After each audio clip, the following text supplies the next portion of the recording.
C'est difficile de savoir exactement parce que je crois que ce qui est intéressant, c'est de partir des attentes qu'on avait avant le début de ce procès. L'événement majeur, c'était que les Finlandais décident d'aller tenir l'essentiel du procès au Libéria même, ce qui ne s'était jamais fait dans la pratique de cette compétence universelle et qui donc a été un peu une petite révolution dans comment on peut faire de tels procès pour être plus près des victimes, plus près des sociétés où les crimes ont été commis, parce que les autres procès, généralement, se passent dans le pays où l'accusé a été arrêté. Donc là, il y avait de grosses attentes. Mais finalement, le procès s'est tenu relativement en catimini, même très en catimini. Il n'y avait pas de public, les ONG n'étaient pas vraiment invités, il y avait une poignée de journalistes autorisés. Donc on n'a pas eu l'impact qui était attendu pour le Libéria. Alors sur le plan symbolique, ça restera important parce qu'il n'y a aucune justice pénale à la fin des guerres civiles des années 90. Donc ce procès sera non pas le premier à l'extérieur, mais sera quand même l'un des premiers verdicts, donc il est important. C'est difficile pour l'instant de dire qu'il ait l'impact attendu qui était de promouvoir l'idée de procès au Libéria par des juridictions nationales. Ça, pour l'instant, ce n'est pas un résultat qui a été accompli. Pour la sous-région, je ne vois pas tellement de grand impact. Finalement, c'est intéressant parce que Massacoy est sierra-léonais accusé pour des crimes commis au Libéria. Donc on pouvait aussi s'attendre que l'affaire Massacoy soit une histoire très importante pour les sierra-léonais qui, eux, connaissent Massacoy. Les Libériens, en fait, ne connaissaient pas Massacoy. Et on s'est aperçu que quand il y a eu des audiences qui se sont tenues à Freetown, toujours aussi de manière très discrète, sans couverture, eh ben, il n'y avait plus grand intérêt pour ça en Sierra Leone. Ça fait 20 ans, les Sierra-Léonais, ils sont passés à autre chose et Massacoy ne les intéresse pas beaucoup, y compris au niveau d'ailleurs des politiques. Donc là non plus, finalement, l'affaire Massacoy n'a pas été très importante pour la Sierra Leone. Je ne crois pas qu'elle ait un impact du coup régional. Je crois que son impact, il est beaucoup plus au niveau de la pratique de la compétence universelle. Ça ouvre des portes. C'est-à-dire qu'on peut imaginer aujourd'hui de dire ben, on peut aller faire les procès sur place. Tous les arguments que ça coûte cher ou que ce n'est pas possible peuvent tomber. Après, sur le fond du dossier, on a quand même un procès qui est compliqué, qui est très controversé et qui va sans doute aussi pas forcément être facile pour les tenants de la compétence universelle, parce que je pense que c'est un procès qui va montrer toutes les limites aussi de ces justices nationales très étrangères aux faits qui sont traités, parce que ça s'est passé à des milliers de kilomètres, parce que les juges, les avocats, les procureurs ne connaissent pas les faits historiques, et que c'est un procès où on a vu un énorme écart entre ce qu'on savait, nous, sur le plan historique, par les recherches des historiens, qui sont des faits très établis, et tout d'un coup, les thèses qu'on entendait au procès qui étaient totalement incompatibles, ou souvent très incompatibles, avec ce qu'on savait jusqu'ici du récit des conflits et de ces gens-là. Donc là, ça peut être une conclusion plus difficile pour la compétence universelle, qu'on continue d'avoir ce problème qui est cet écart de connaissance, cet écart d'expertise sur des conflits anciens et lointains.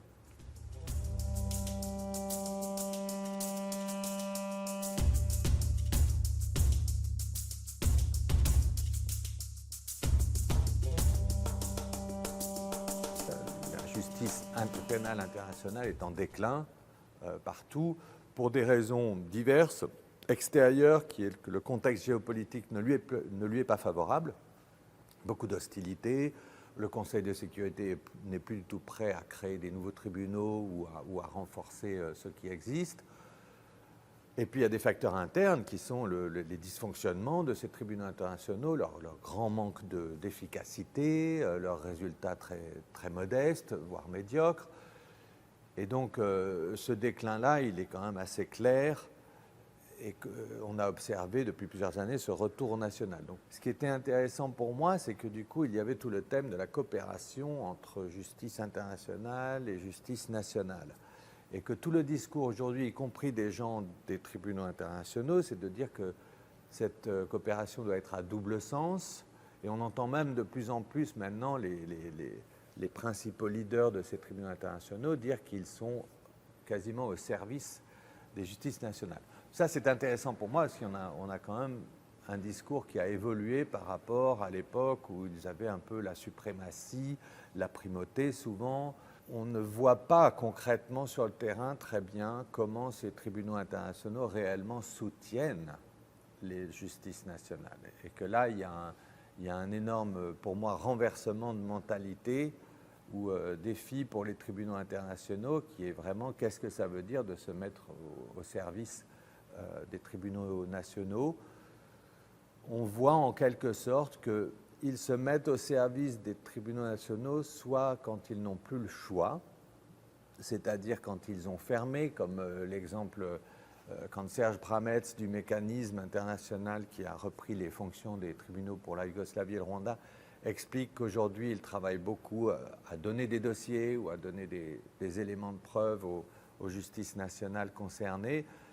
Ils ont commencé tout ce travail quand on leur a imposé de fermer eux-mêmes. Donc ça, c'est intéressant pour moi. C'est comme si cette complémentarité était effective quand elle est contrainte.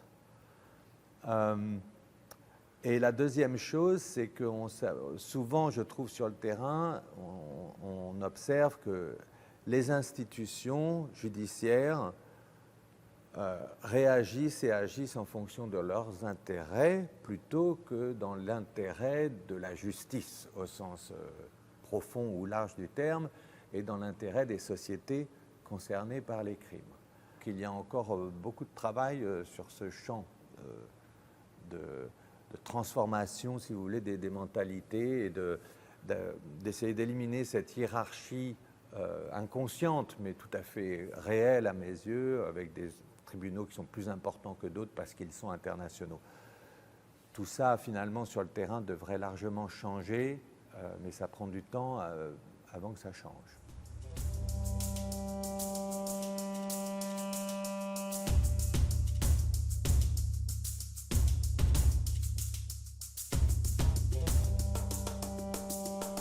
Ça dépend comment on regarde les choses finalement, parce que oui, il y a déclin de la justice pénale internationale, c'est clair, sous la forme qu'elle a prise avec ces tribunaux internationaux.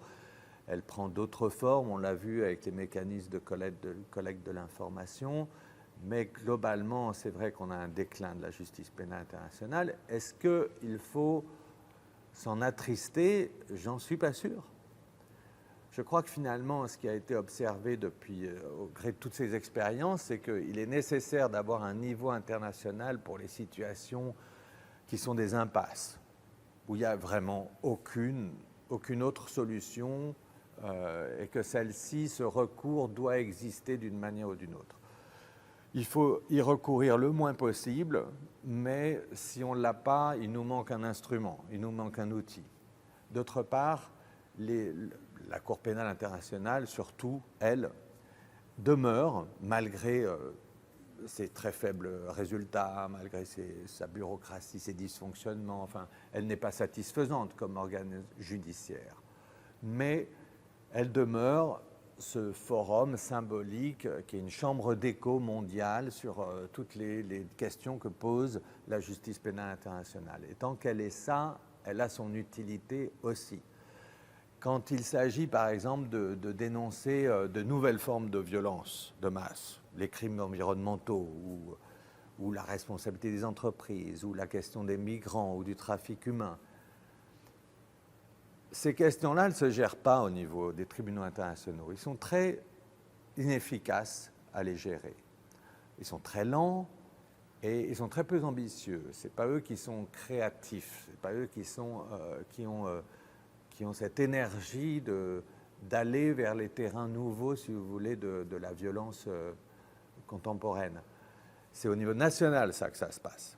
En revanche, pour que la discussion globale se réalise, si ces thèmes arrivent à la CPI, tout d'un coup, tout le monde en parle.